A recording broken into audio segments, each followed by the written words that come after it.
নমস্কার বন্ধুরা, নিতু কুকিং ফুডে আপনাদের সকলকে জানাই স্বাগত। আজ আমি সুজি দিয়ে এক অসম্ভব স্বাদের মিষ্টি রেসিপি নিয়ে এসেছি। আর এই রেসিপিটি খুব সহজে আর খুব অল্প উপকরণে তৈরি করে ফেলা যায়, আর খেতে কিন্তু অসাধারণ লাগে বন্ধুরা। আশা করছি ভিডিওটি আপনাদের ভালো লাগবে, আর ভালো লাগলে অবশ্যই লাইক কমেন্ট শেয়ার করবেন। আর আমার চ্যানেলে নতুন বন্ধু হয়ে থাকলে চ্যানেলটি সাবস্ক্রাইব করে পাশে থাকা বেল আইকনটি প্রেস করে অলে ক্লিক করে দেবেন, যাতে করে আমার চ্যানেলে নতুন ভিডিও আপলোড হলে আপনার নোটিফিকেশানে সবার আগে পৌঁছে যাবে। আর যদি কেউ ফেসবুক থেকে দেখেন তাহলে আমার ফেসবুক পেজটি ফলো করে পাশে থাকবেন। সুজির এই মিষ্টি বানানোর জন্য আমি এখানে 200 ml এর মতো দুধ নিয়েছি, আর দুধটাকে এখন আমি ভালো করে জাল করে নেব। তো দেখুন বন্ধুরা, দুধটা আমার বলক এসে গেছে, আর দুধটাকে আমি আরও 2 মিনিট একটু জাল করে ঘন করে নেব। এখন আমি এখানে 1 বাটি সুজি নিয়েছি, মানে 200 ml দুধের জন্য 100 গ্রাম সুজি নিয়েছি। আর সুজিটা আমি অল্প অল্প করে দেব, আর মেশাতে থাকবো। একবারে দিয়ে দিলে সুজিটা দলা পাকিয়ে যাবে, তাই জন্য অল্প অল্প করে দেব আর আস্তে আস্তে মেশাতে থাকবো। এখন আমি এখানে চিনি অ্যাড করব, আর আমি যতটা পরিমাণে সুজি নিয়েছি ততটাই চিনি নিয়েছি। আপনারা মিষ্টিটা আপনাদের পছন্দ মতো দিয়ে দিতে পারেন। আর গ্যাসের ফ্লেমটা মিডিয়াম টু লোতে রেখে অনবরত নাড়তে হবে, না হলে তলায় ধরে যেতে পারে। এখন আমি ফ্লেভারের জন্য দেব এলাচ গুঁড়ো, আর এই এলাচ গুঁড়ো দিয়ে আমি ভালো করে একটু মিশিয়ে নেব। আর গ্যাসের ফ্লেমটা মিডিয়াম টু লোতে রেখে অনবরত আমি 2 মিনিট একটু ভালো করে নেড়ে চেড়ে নেব, যাতে তলায় ধরে না যায়, সেই কারণে অনবরত নাড়তে থাকবো। এখন আমি এখানে দিয়ে দেব 1 বাটি নারকেল কোড়া, আর এই নারকেল কোড়াটাকে ভালো করে মিশিয়ে নিতে হবে। আর গ্যাসের ফ্লেমটা মিডিয়াম টু লোতে রেখে আবারও 2 মিনিট আমি একটু নেড়ে চেড়ে নেব, যাতে করে তলায় ধরে না যায়।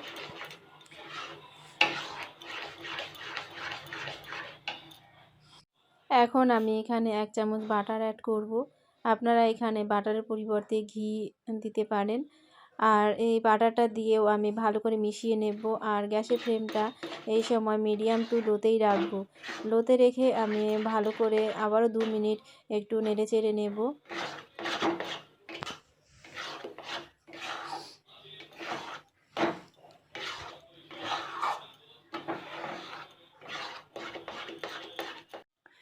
এখন আমি এখানে অ্যাড করব 1/2 বাটি মিল্ক পাউডার।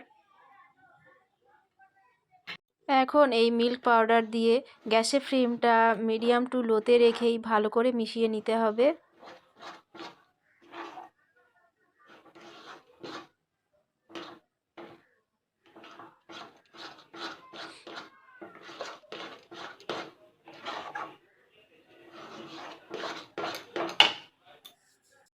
মিল্ক পাউডার আমার মেশানো হয়ে গেছে। এখন আমি এখানে অ্যাড করব লেবুর রস, আর এই লেবুর রস দেওয়ার কারণে একটা দানাদার ভাব আসবে, আর এই লেবু দেওয়ার জন্য মিষ্টিটি খেতেও অসম্ভব সুন্দর লাগবে।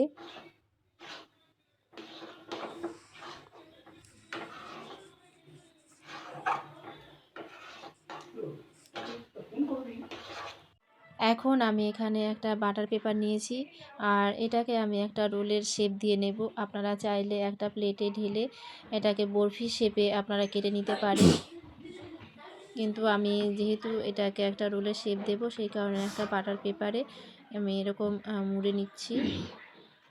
তো দেখুন বন্ধুরা, আমার রোলের শেপ দেওয়া হয়ে গেছে। এখন আমি এটা 1 ঘন্টার জন্য ফ্রিজে রেখে দেব।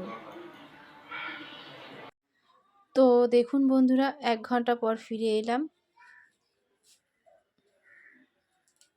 এখন এই বাটার পেপারটাকে খুলে নেব। তো দেখুন বন্ধুরা, বাটার পেপারটা আমার খোলা হয়ে গেছে, আর দেখুন দেখতে কত সুন্দর হয়েছে। আর এখন আমি একটা ছুরির সাহায্যে আমি পিস পিস করে এটাকে কেটে নেব।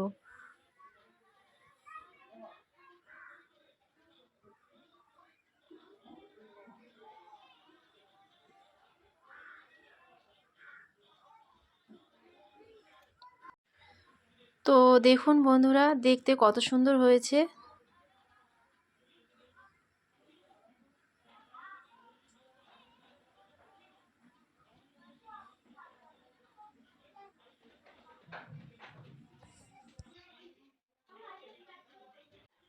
এখন মিষ্টিগুলো আমি একটা প্লেটে সার্ভ করে নিয়েছি। আর গার্নিশিংয়ের জন্য আমি এখানে কিছু আমন্ড আর পেস্তা কুচি রেখেছি, সেগুলো দিয়ে একটু গার্নিশিং করে দিচ্ছি। আর দেখুন মিষ্টিগুলো দেখতে কত সুন্দর লাগছে, আর খেতেও কিন্তু অসম্ভব সুন্দর হয়েছে বন্ধুরা। দেখুন বন্ধুরা, সুজি দিয়ে তৈরি এই মিষ্টিটি আমার একদম রেডি হয়ে গেছে। আর দেখুন কতটা সুন্দর হয়েছে দেখতে, আর খেতেও কিন্তু অসম্ভব সুন্দর হয়েছে বন্ধুরা। আপনারা বাড়িতে কোনো অতিথি এলে এই মিষ্টিটি অনায়াসে তৈরি করে খাওয়াতে পারেন, আর আপনি বলে না দিলে কেউ বুঝতেই পারবে না যে এটি সুজি দিয়ে বাড়িতে বানানো হয়েছে। আপনারা একবার হলেও এই মিষ্টিটি বাড়িতে ট্রাই করে দেখুন, আর খেয়ে আমাকে অবশ্যই কমেন্টে জানাবেন কেমন হয়েছে।